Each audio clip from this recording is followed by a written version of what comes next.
Mahal kong Jerry, this is very difficult for me as I have not really prepared anything. I still feel very devastated and sad about the news that you have left us so soon and far too young. Anyway, what happened has made me look back just a little on your Facebook timeline, and I remember a post of yours not long ago from I think it was 5th of March, where you said, I will look at the screen. How do I want to be remembered? As someone who tried. I mention it because I commented it for you, or to you, and I told you, just focus on life and not that much that might come after it.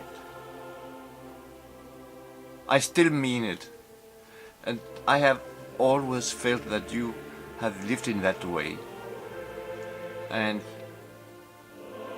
I have no doubt that.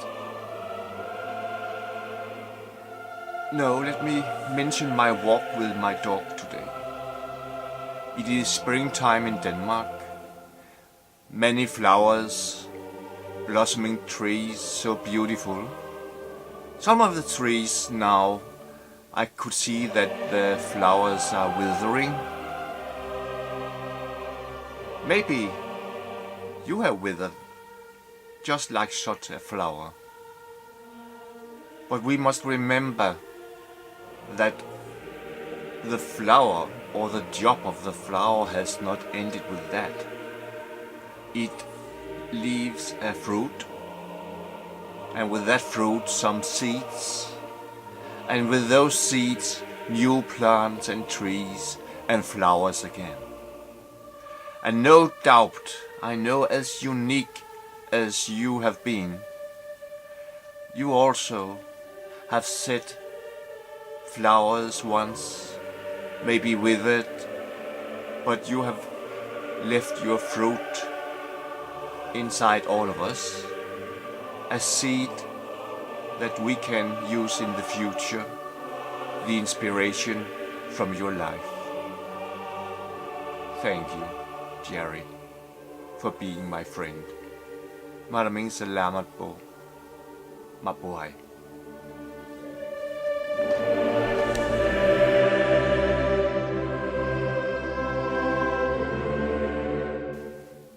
The video to follow this, I have cut it out from a bigger production, as you might have remembered, back from February and March 2010, about gay life in the Philippines. And I feel that the fruits and the seeds that you have left, yes, the best thing would be watch this video and feel inspired yourself. Thank you.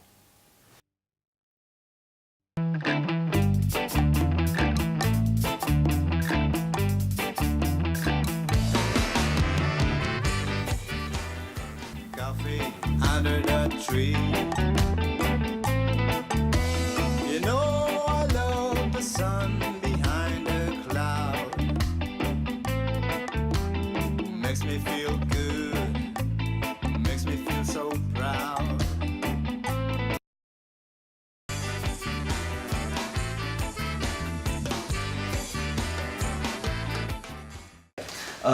One thing that we have to know, specifically when it comes to homosexuality in the Philippines, is that it's a very recent development.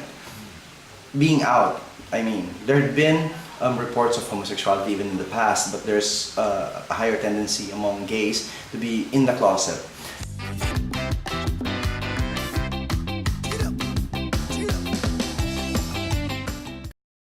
Owing owing primarily to the very conservative culture that the Philippines had. So a lot of homosexuals in the past had been accustomed to hiding themselves. When, of course, with the new technology now and the information superhighway, and we got to learn more about people like us in other places, particularly in the world, then we got to realize, you know, we're not alone.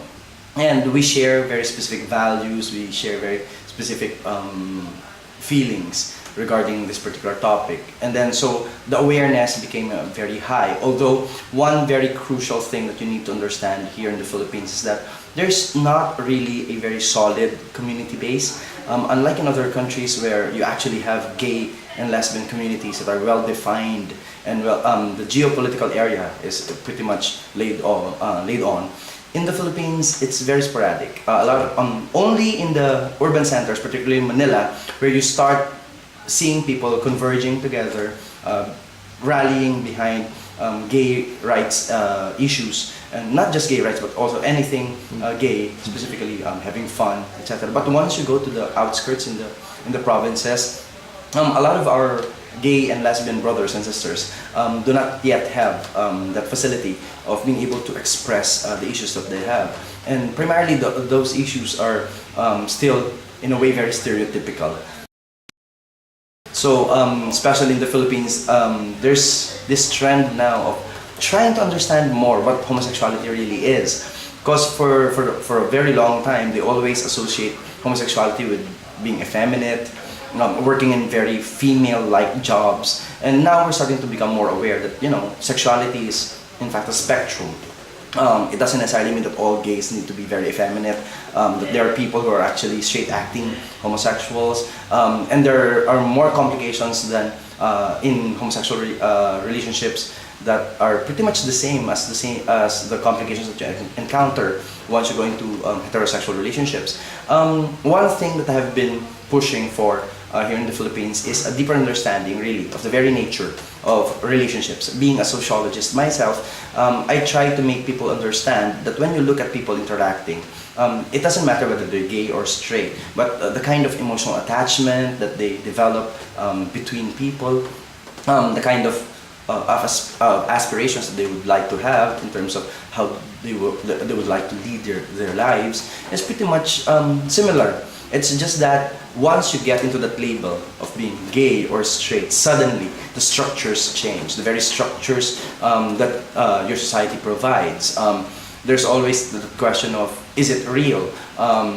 It is sometimes very interesting because even if the people actually see homosexuals or gays being out, going around, they look away in denial, denying the existence of that kind of reality. So we need to make people aware. Although in a quite critical gaze at this point in time, mass media have been playing a very vital role in making people aware of the gay lifestyle, supposedly. But there seems to be a tendency to be very myopic in understanding what homosexuality is, and so instead of making people understand the broader sense of sexuality, there's a tendency now to support more the stereotypical definition of what homosexuality is. And so the depiction of gays and lesbians on television and mass media, which of course are being translated into how the young people understand it, it becomes another challenge that we need to look into. I hope we do lobby for mass media to be playing the homosexuality part of making people aware, the information dissemination about homosexuals be a little bit more general, a little bit more human, being able to understand that there's no specific definition of what a gay person really is. It doesn't necessarily mean that if a gay person interacts with another man, necessarily they would actually end up in bed. There's a particular notion. That's why I have students who actually have very high homophobia, coming from very exclusively male high schools. One thing that I needed to tell them is the homophobia comes from the idea that, you know, when there is someone gay approaching you, there's only one thing and one thing that they actually like, which is wrong. Sometimes a gay individual could actually befriend you because they see you as a person, and that's the way also that they would like to be seen as an entire person, and not just simply a sexual preference. So that's one thing that we've been pushing for. Isang pagkandungan, takpan mo ang dilim na hatid ng ulan. In recent years, I've been fortunate enough to have a friend who's been trying to change the way things are in terms of homosexual rights, gay rights here in the Philippines.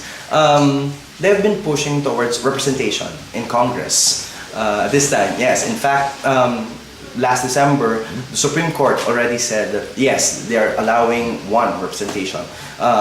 There's a party list group that's pushing for gay rights. Although you'll see right away the kind of reaction that people have regarding it. A lot of people were asking about constituency.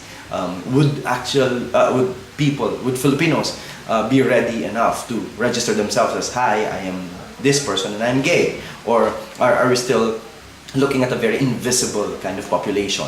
So that becomes another challenge. Yes, it's true that we see gays and homosexuals around, but are they willing to get defined, specified as, coming from that community? So that becomes another challenge. And the readiness of legislation in the Philippines to tackle very sensitive issues. I had the opportunity to work with Congress and Senate before, but more on environmental issues. But being there, you get a notion of, yes, how limited the kind of opportunities that you have to lobby for very specific topics, topics that you think are important to you, but they would actually think that there are things that are more important. So that's where the discrepancy comes in. And so now we're looking at the outskirts of the political structure on how we can actually integrate ourselves into that very system that we wish to change. Not so much to change it drastically so that it becomes a gay world, but more importantly, just giving the rightful place for gays in the Philippines so that they'll be able to lead a very a good life, the quality of life that they should be having, and it should go beyond just merely being defined as gay. Eyes, oh no, no, no.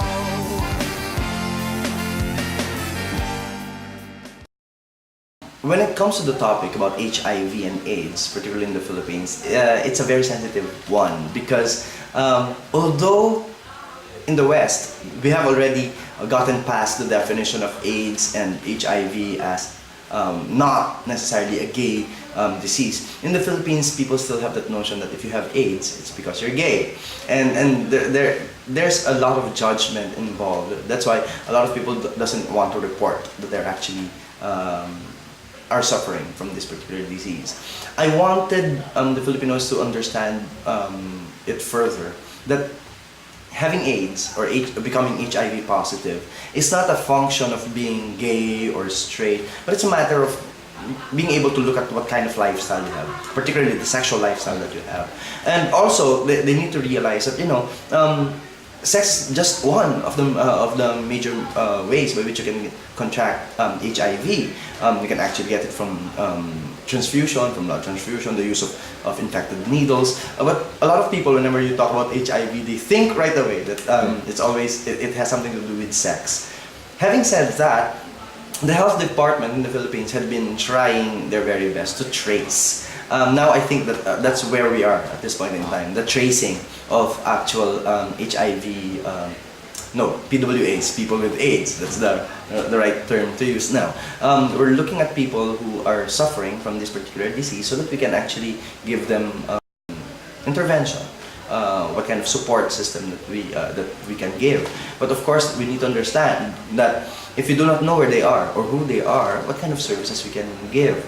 Of course, there's always a means to make it anonymous, but at the very onset, we need to know where the target of population is. And in terms of the population at large, I think there's still a need to educate them more about the very nature of the disease and how to manage it and how to deal with people, particularly family members, who are suffering from the disease. The presence of AIDS and the number of people who are suffering from HIV in the Philippines is quite low, you have to think about it very critically. It's either, number one, how many cases are unreported? Because the only thing that they can talk about in terms of the statistics that they have are those that are reported and that are traced. It's sobering to hear that there's a very low eventuality of AIDS in the Philippines, but you tend to be a little bit more frightened because you know the reality that there are lots of cases that are not reported yet.